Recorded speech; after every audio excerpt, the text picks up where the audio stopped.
All right, you guys, today we're going to talk about overcoming procrastination. Procrastination is all about regulating your emotions. If something is stressful or annoying, putting it off until later will give you the instant gratification of feeling better. The thing still needs to be done, but that's a problem for future you. All right, so just pushing it off and like, hey, Orion in next week will handle that. He can do it. So kind of think of it like that. Procrastination, you're putting off that feeling for the future you to deal with. All right. We all procrastinate. Some of us just tell ourselves better stories about why it's okay. Now, there's two types of procrastination. There's tasks that have actual deadlines, and then there's tasks that don't have deadlines. And there's a very distinct difference between those two that I'll go over right now. So deadline procrastination. When a deadline approaches, the panic monster comes to life. This will increase the level of stress and get you motivated and on task. And I guarantee you, all of you guys have experienced this. One thing I was just thinking about, because it's looming pretty closely, or it's going to happen, is tax season.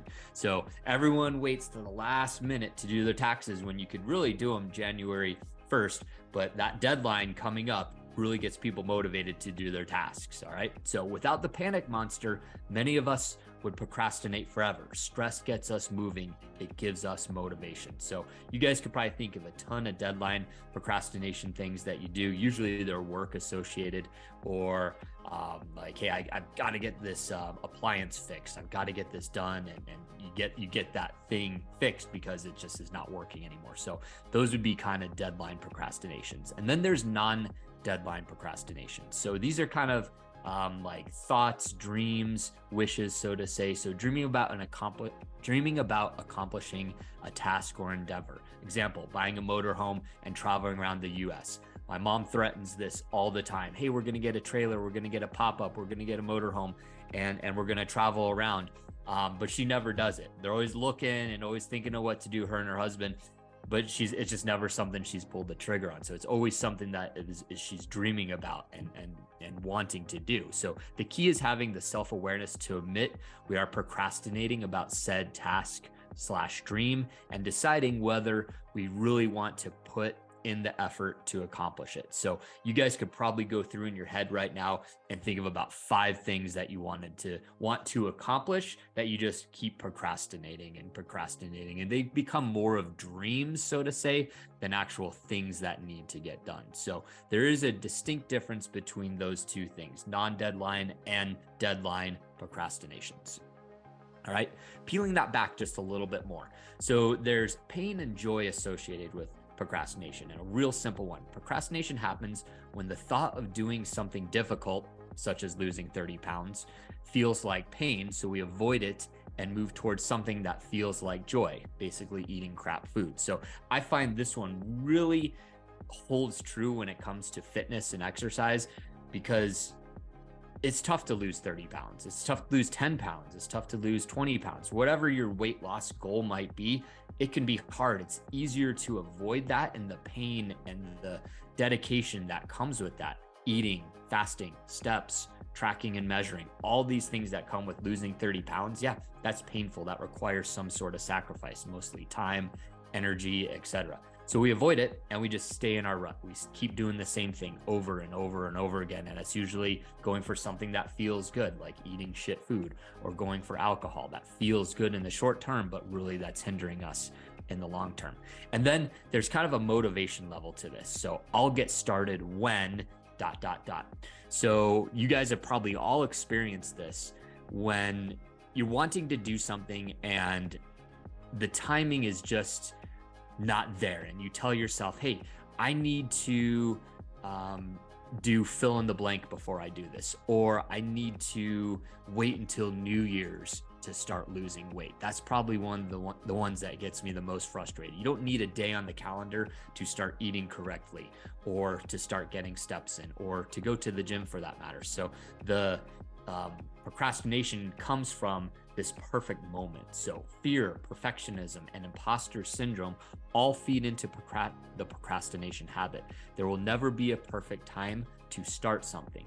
More often than not, you have to jump right in and just do it. Try, fail, learn, and before you know it, you have broken the shackle of fear and procrastination. Sometimes you just need to get comfortable with discomfort and do the thing that scares you.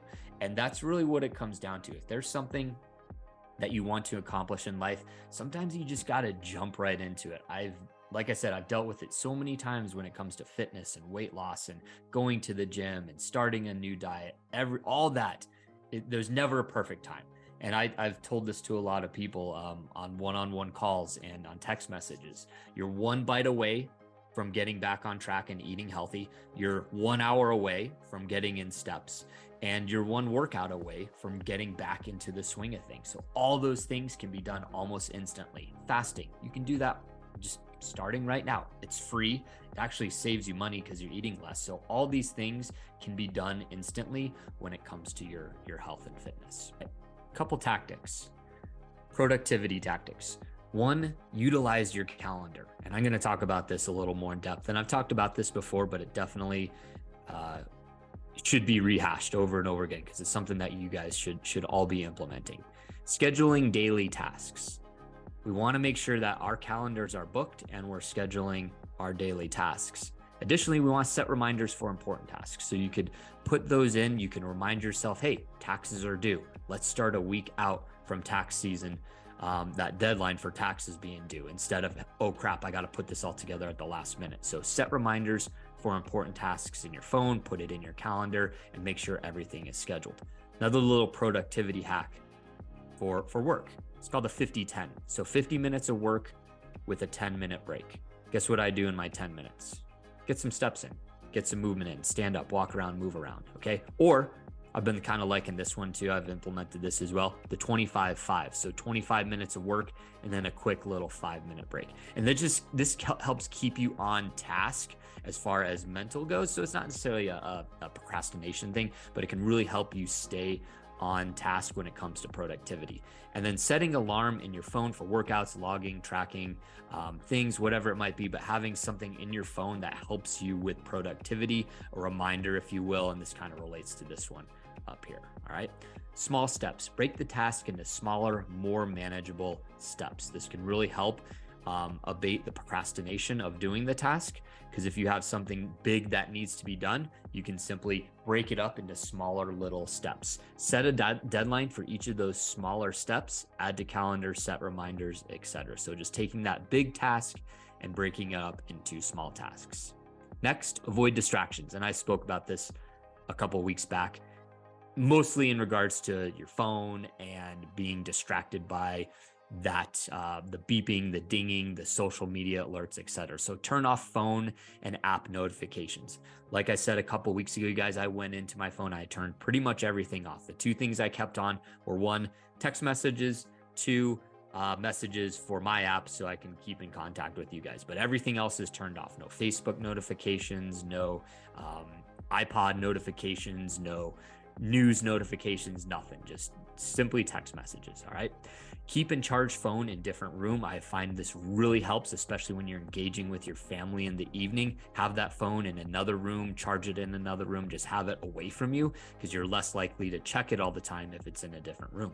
And then practice mindful engagement. So when you're on your phone, be specific of what you're going to do. Set a timer if you need, but just stay on task with, hey, I'm going on my phone to check social media. I'll give myself 10 minutes and then that's it, as opposed to just mindlessly scrolling.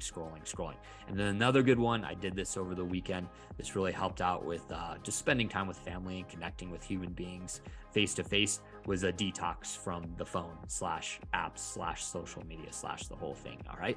So that definitely, if you guys have not done that detox on the weekend, I definitely would suggest doing that. And the last one to kind of help abate with procrastination is do an audit of your time. So day / week, and where can you fit in tasks that need attention? It's a really good way to kind of break down each week, each day with your tasks that you need to do. And oh boy, you find out when you do the audit, you find out you have a ton of time every Tuesday or Tuesdays and Thursdays. So that's a good time to do that thing that you've been pushing back and procrastinating on. All right. If you want to start building healthy habits, I've got a special offer for you.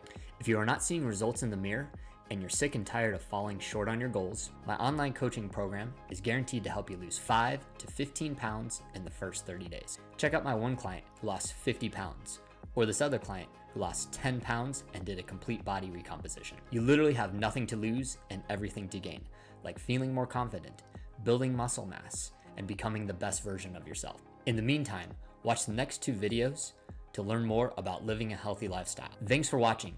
Don't forget to like this video and smash that subscribe button. I'll see you next time.